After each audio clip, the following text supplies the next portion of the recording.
find the page that says Sally 5 departure and read through it. And it gives you a description of the route to fly after takeoff. It tells you what headings to fly. So the pilots do that. They pull out the Sally 5, they read through it, and they see what headings to fly. And they take off. They take off, they turn to their first heading, they turn to their second heading, and they level off at 5,000 feet. They're flying along. Great. A few seconds later, the air traffic controller comes on the radio and demands, "What are you doing at 5,000 feet? You're supposed to be at 3,000 feet." Whoa! The flight crew doesn't know what went wrong. They pull the power back to idle, they push the nose down to try to get down, and just then, the air traffic controller comes back on the radio. And this time says, whoa, wait a minute, guys. Wait at 5,000. No problem. You're at 5,000. There's no traffic conflict. Stay at 5,000. Turn to such and so heading. And be on your way. Have a good day. Okay. What had just happened here? The flight crew has no idea what they did wrong. The air traffic controller was so upset, and then all of a sudden everything was fine, and the air traffic controller said, "Okay, have a good day, be on your way." What had happened here? Well, what would have happened under the previous safety program, where the pilots knew that if they made a mistake, they were going to be punished if someone found out about it? Well, under the previous safety program, they would have talked to each other. What did we do wrong? I don't know. I don't know. But the air traffic controller, he calmed down. I don't think he's going to report us to the FAA. So let's just zip our lips. I won't talk if you won't talk. And they would have gone on their way. That's what other pilots did back then. Now, but they don't do that because now they're under the current safety program. It says, if you make a mistake, just tell us about it. You will not be punished. So they get to their destination and they type up a report. We were given the Sally 5 departure, we were given this clearance. They still can't figure out what they did wrong. So they pull out that book, they read through it. Yeah, we turned to that heading. Yeah, we turned to that heading. And then one of the pilots takes that piece of paper and turns it over. And on the back it says, for the first 3 minutes, maintain 3,000 feet. Then climb to your cleared altitude. So what they should have done is taken off, leveled off at 3,000 feet, stayed there for 3 minutes while they go out of that busy airspace where other airplanes were flying overhead, and then climb up to 5,000 feet. Because this crew wrote up this mistake that they had made and told all of their coworkers about this mistake and all of their bosses, now everybody at our company knows, turn the piece of paper over. This was a new printing company. Previously, the printing company had always put all the information on the front of the page. And now they decided, ooh, let's put some of the altitude information on the back. Because this crew reported this mistake that they had done, we all learned from it. All 3,000 pilots learned from it. That's exactly the treatment of mistakes and errors in a Montessori classroom, where mistakes are out in the open.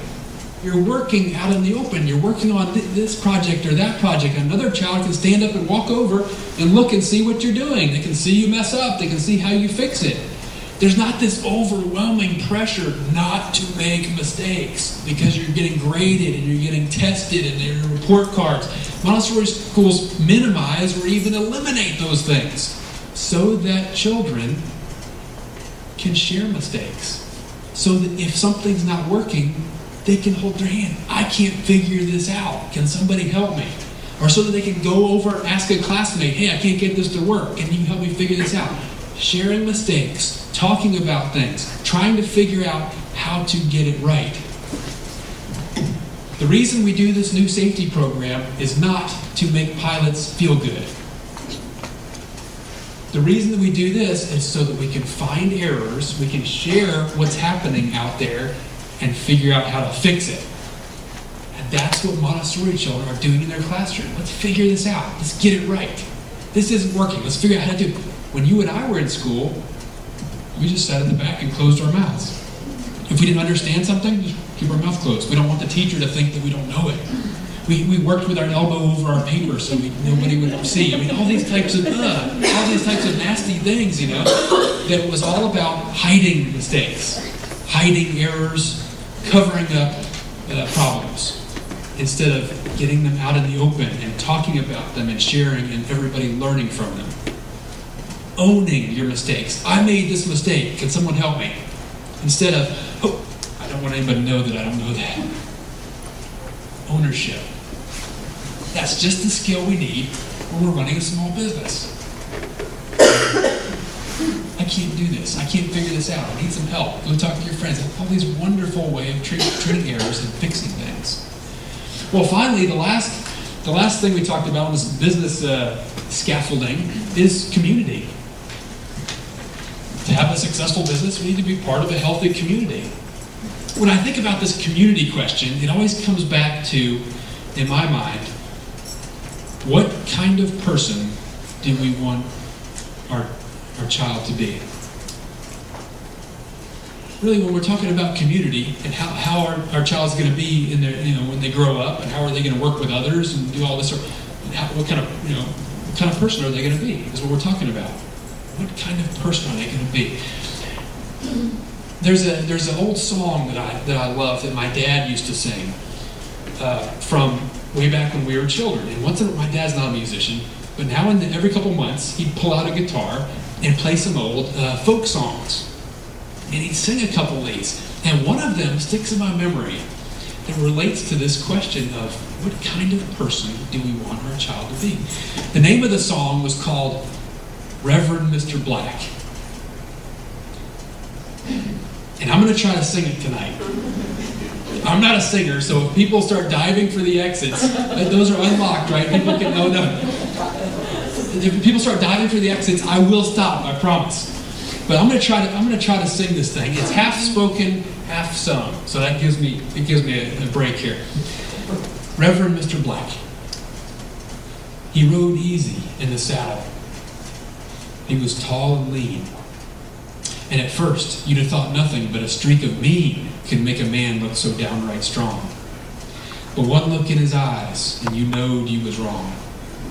He was a mountain of a man, and I want you to know he could preach hot hell or freezing snow.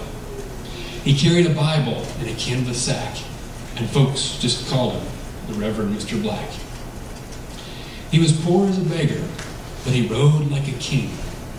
Sometimes in the evening, I'd hear him sing, I've got to walk that lonesome valley. I've got to walk it by myself. Nobody else can walk it for me. I've got to walk it by myself. If ever I could have thought this man in black was soft and had any yellow up his back, I gave that notion up the day a lumberjack came in, and it wasn't to pray. Yeah, the lumberjack kicked open the church house door, and he cussed everybody up and down the floor. And then when things got quiet in the place, he walked up and cussed in the preacher's face. He hit that reverend like a kick of a mule, and to my way of thinking, it took a pure fool to turn the other cheek to that lumberjack. But that's what he did, the Reverend Mr. Black. He stood like a rock, a man among men. Then he let that lumberjack hit him again. And then, with a voice as kind as could be, he cut him down like a big oak tree when he said, You've got to walk that lonesome valley. You've got to walk it by yourself. Nobody else can walk it for you. You've got to walk it by yourself. And I think of that song when I think of this question, what kind of person do we want our child to be? This song talks about a final judgment of some type. Walking that lonesome valley, looking back on your life and judging what kind of person was I? Our children will walk through lonesome valleys in their lifetimes. And we will not be there to help them. They will walk through these lonesome valleys. They will look back on decisions they've made. They will look back on what kind of person was I, and they will judge themselves. What will they say? There was a Montessori assistant teacher who told me a story one time. He said he had just recently gotten a job as an assistant in a Montessori school. Previously, for 12 years, he had been a head teacher at a traditional, conventional school. He had recently got this new job, and he was observing the class, learning the ropes. So he was just sitting there watching and learning everything. As he was watching, he saw this girl in this elementary class, she must have been 8 or 9, walking with a tray of beads. Hundreds of little tiny beads that they use for multiplication and division in the classroom. Walking with this tray of beads, and she tripped, and she fell. And beads went everywhere. This new assistant teacher said he could not believe what he saw next. First of all, the teacher, the head teacher, who was in the corner of the classroom giving a lesson to 3 or 4 students, kept on giving a lesson to 3 or 4 students. Random children from around the classroom who had seen or heard what had happened stood up, walked over, got down on their hands and knees, and started picking up beads. Another child walked over and put her arm around the first girl who was crying. She was sad that she had dropped everything. Within a few minutes, all the beads had been picked up, put back on the tray, handed back to the girl. She went off to her table and got to work. This assistant teacher said he could not believe what he had just seen, because in all of his years of experience, this would have been handled in a completely different way. First of all, this would have been an uproariously funny occasion. All the children would have been laughing, pointing, you're stupid, you're clumsy, calling the girl's name. It would have carried out on the playground later on, making fun of the girl. The next thing that would have happened is that the teacher would have immediately stood up and taken control of this crisis. She would have told everybody, stop laughing. It's not nice to laugh at your classmate. She would have sent one of the children to the principal's office for being too loud. She would have then managed what to do about it.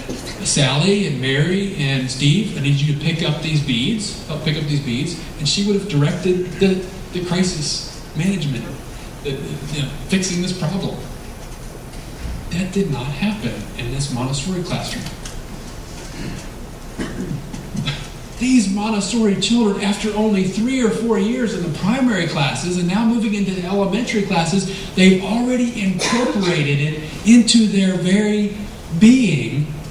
When I see one of my classmates fall or fail, I get down on my knees and I help them out. That's just what you do. If something like this happens in the classroom, a crisis happens in my classroom community, I take ownership of it. It's not the teacher's responsibility. This is my classroom, not hers. These children have already incorporated, after 3 or 4 years in this school, how to be good community members. These are the very skills that they will need out in the real world. And when we're talking about what kind of person do we want our child to be, that's the kind of person we want our child to be. That's why I have my children in a Montessori school. I want them to be like that too. Well, let me close. I'll have a few minutes for questions and answers in a little while. But let me close with a fun little thing that I like to do. And that is a hobby of mine. Juggling. So I'm going to move this over here. Juggling is a hobby of mine, and I realized at some point a couple of years ago, there's a lot of interesting similarities between juggling and what my children are learning in their Montessori classroom. And I think it applies to this particular talk tonight because it deals with ownership. This is my hobby. I chose it. It was not assigned to me. I saw it one day walking around on the college campus. I saw a couple of folks juggling and thought, that looks interesting. And I walked over and started talking to them and started, trying it every day. And I learned it over time. This is mine. I own it. Look at some of these similarities. The first of which, hands-on learning. Obviously, right? You have to touch the juggling balls to learn how to do it. You can't learn from a PowerPoint presentation or the super-duper smart boards or iPads. You have to touch the balls. Hands-on learning. So many of the concepts in the Montessori classroom are touched. Geography, history, science, spelling, all of these things are touched. Movable alphabets. You can move letters around, create words with your hands. The geography, a globe, a sandpaper globe for the 2-year-olds and 3-year-olds, so they can touch the difference between a continent and an ocean and learn it on a hands-on fundamental level. All of these things, wonderful incorporation of touch. Another interesting similarity is the sense of internal rewards and internal punishments. If I drop a ball like this, it feels bad to me. I don't need to turn it into a teacher for her to tell me that it was bad. It feels bad to me, internal. And similarly, internal rewards. If I learn a new trick like this, or this one, I don't know, let's throw it both ways. How about that? That feels good to me. I know that's good. It looks good. It worked out right. I don't need to turn it in to have somebody reward me with an A+ or honor roll ribbon. I don't need to see my class ranking rise and another's fall. Internal. Another interesting similarity. Aesthetics. Beauty. And come on, that's just cool to look at, isn't it? It's beautiful. That's why we do our hobbies, our cooking and our sewing and our skiing, horseback riding, painting, playing the guitar. All of these things are beautiful to look at, or they sound good, or they smell good, or they taste good. The Montessori materials in the classroom are designed to be aesthetically pleasing.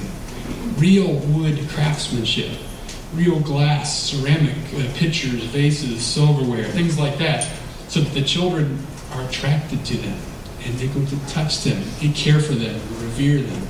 Beauty. And finally, mistakes, errors. Obviously, that's an important part of juggling. If I make a mistake like this, I can see right then I've made a mistake. I don't need to turn it in for someone else to realize if it was a mistake or not. I can see I made a mistake and I can immediately go about trying to fix it. I threw that ball too far, so I need to stick my hand out next time and catch that one. Or not throw it so far in the first place. And that's just how these learning materials in the Montessori classroom are set up, so that when children work on them, they can tell, oh, I just made a mistake. Let me figure out how to fix it. Instead of waiting for someone else to take the responsibility for the mistake and tell you. My child's teacher said one time regarding mistakes. She said, if I show a child, if I give this child a lesson on something they've never done before, I give them a lesson, and then I walk away, and I go to talk with some other students. And if I look over my shoulder now and then to see how they're doing, I look over my shoulder and I notice that this first child has done it correctly the first time they tried it, I've waited too long. And she said that. I thought, what do you mean you waited too long? You mean you want that child to mess up? And she said, yes. I want them to be making a few mistakes. And the reason is, I don't want them to be making a lot of mistakes. So, I know I gave them something too difficult, past their abilities. I don't want them to be making no mistakes, because that's boring. And I should have given that to them last week. I want them to be working at that perfect, optimal, interesting zone where they're making a couple of mistakes. Think about that little boy reaching into the middle of the table and he couldn't quite reach the toy. All of a sudden his brain was, wow, I can't reach that toy, let me figure out how to do it. Not being able to do something that's just out of your reach or making a couple of mistakes is interesting. It's intriguing. It fires you up. And I think about that when I juggle. I should be making a couple of mistakes. I can juggle 3 balls like this for over an hour without dropping one. Is that the level I should be working? I could get an A+ 100%. Is that where I should be working? No. I should be dropping the balls now and then. So if I'm not dropping the balls, I need to try something a little more difficult. Like, how about this one? No? Okay, how about, well, let's do this one.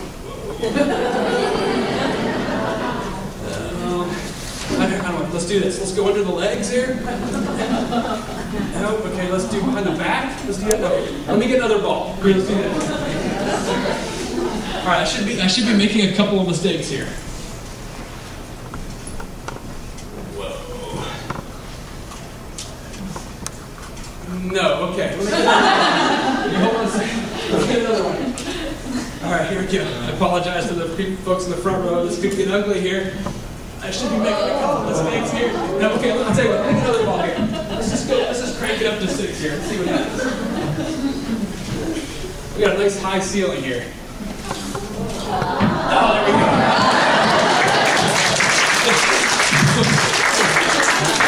go. The point is that my heart is beating, face is flushed, out of breath. That's interesting. That's exciting. That 5-ball level or that 6-ball level, that's the perfect level for me, where I'm making a couple of mistakes. Other people should be working at the 2-ball level. Other people should be working at the 8-ball level while riding a unicycle. We should each be working at the level that's perfect for us. We should be starting where our brain and our hands are. We should be progressing at our own pace. We should not be afraid of error. We should be trying things. We should be making a couple of mistakes. We should be pushing ourselves. We should be making it our own.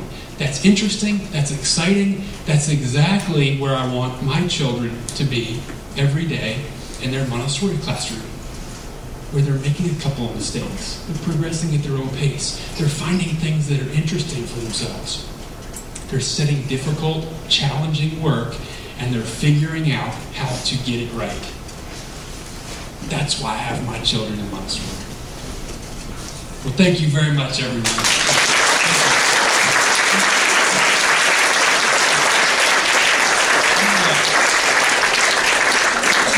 Time for questions and comments and sort of, yes, questions, comments. 5, 10 of them. Yes.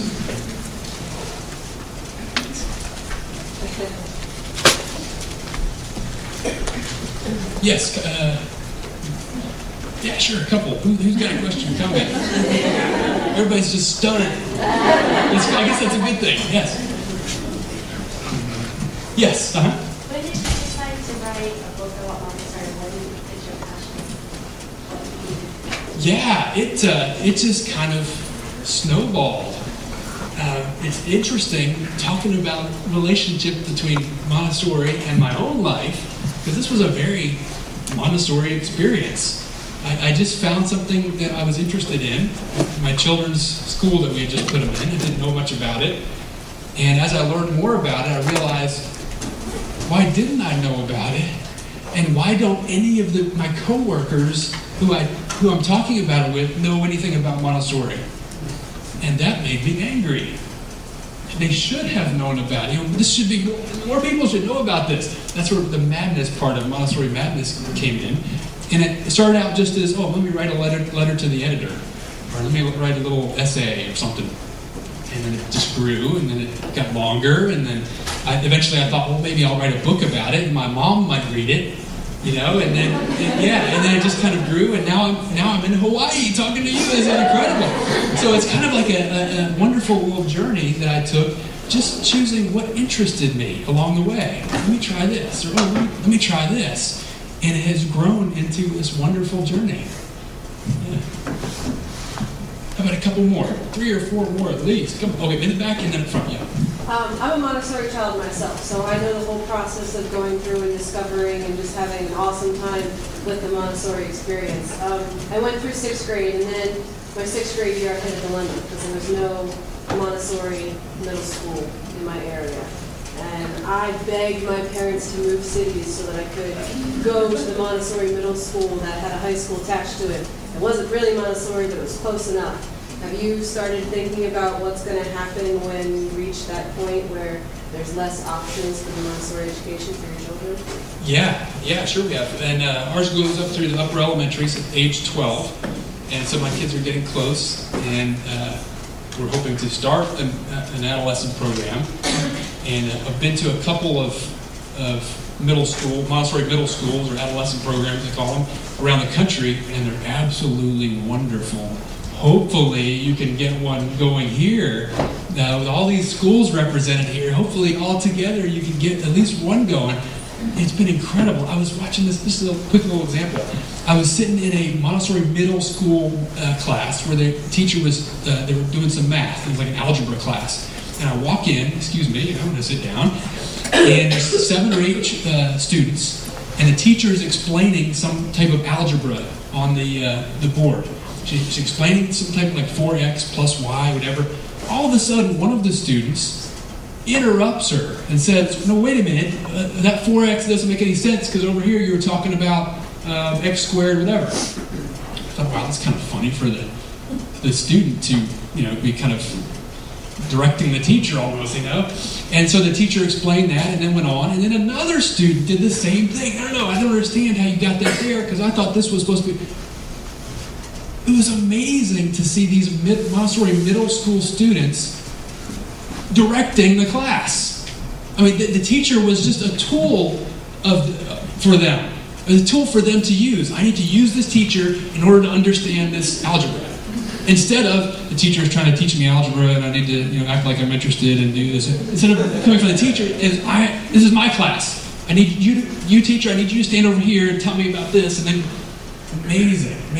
I've seen a couple other around where they have different elements of farm school where they take care of animals, and others where they run businesses and things like that. Real world, hands-on learning, and these children are actively going out to change their world and to understand things. Wonderful to see.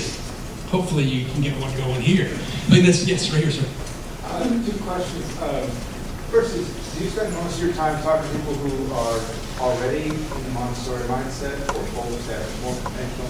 Second question is, your background is conventional and you were summing up. I'm curious, how do you think Montessori would have changed your life if you had come up in Montessori? Yeah, so 2 questions there. The first one, I just lost my train of thought. The first one was... You talk more to people mostly Montessori audiences, because that's who invites me. If anybody else invites me, then I'll talk there. Yes. But I think it's effective because there are some people here who do not know much about it, or new parents, and so I think that's effective to hear. A couple of neighbors or relatives might be an audience. And also some parents who like it but aren't sure how it applies out in the real world. Many parents think of it as kind of a preschool or a really nice school, and then eventually they'll put them in a real school.